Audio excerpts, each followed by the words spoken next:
This video is all about the baritone singer, why we use the term baritone, what is the vocal range of a baritone singer, how to find your voice part if you have a baritone voice, and if you wait till the end of this video, I'm going to give you some great examples of baritone singers to listen to. Now, the baritone singer refers to a male singer who sings below the range of a tenor, but above the range of a bass.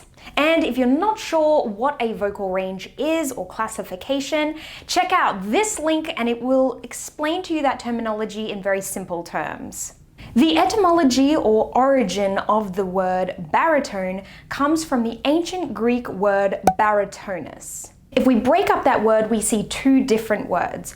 We see bari, which means heavy, and we also see the word tonus, which means tone. So together, we have heavy tone, baritone, which fits perfectly with the baritone singer because they have such a rich, low tone. The typical voice range or parameter of a baritone singer ranges from G2 all the way up to G4.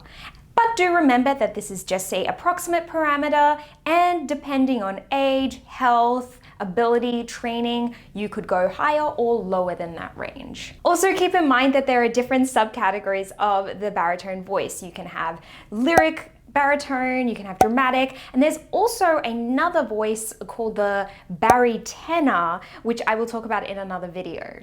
But today, just for the purpose of keeping things simple, I'm going to talk about the baritone in general terms. So next, let's look at where to find your part if you are a baritone singer when you look at sheet music.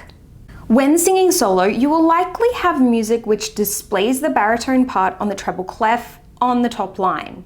It's pretty common that the baritone part is written an octave above what it's actually meant to be sung, so that it's written on the treble clef. In music from the past, you'll sometimes see the treble clef showing a little figure 8, which indicates that the music is sung up the octave. However, nowadays that's usually omitted because it's just so common that you assume that you're singing up the octave.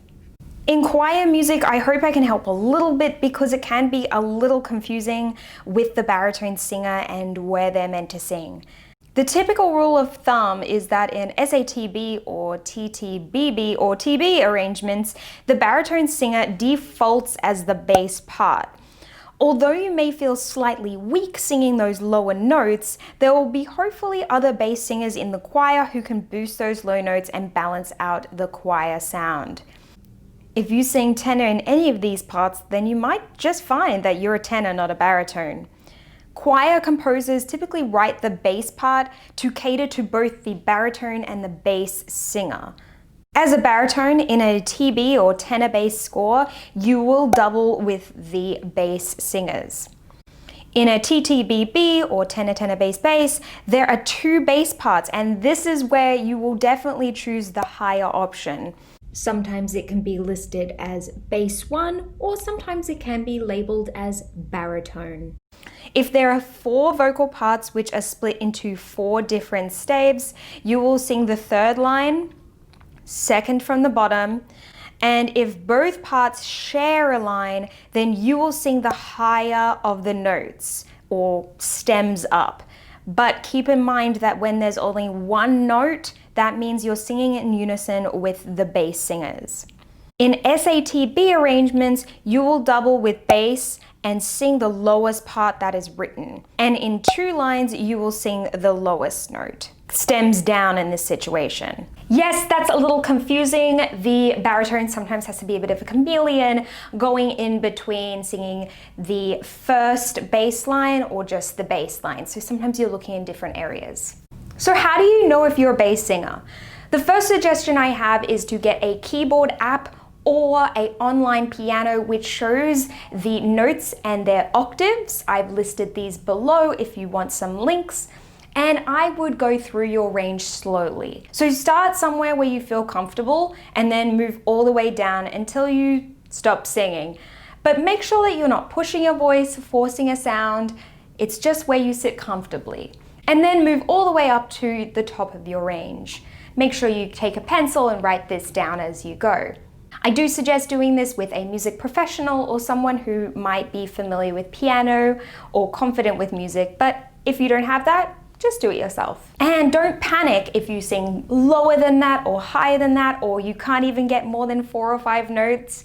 It's just checking where you are. Don't get too hung up on parameters and labels. Just meet your voice where it is now. And if that's too tricky, take some time and listen to some baritone singers and see if you identify or can sing along with any of them. I found so many examples of baritone voices in pop music. There is Michael Bublé, you have Chris Martin from Coldplay, you have John Mayer, you also have Nat King Cole and Elvis. And although sometimes we feel that the musical theatre industry is run by tenors and belters, don't worry, there are roles for baritones. Actually, a lot of roles. Some examples I found were Rocky Balboa from Rocky the Musical.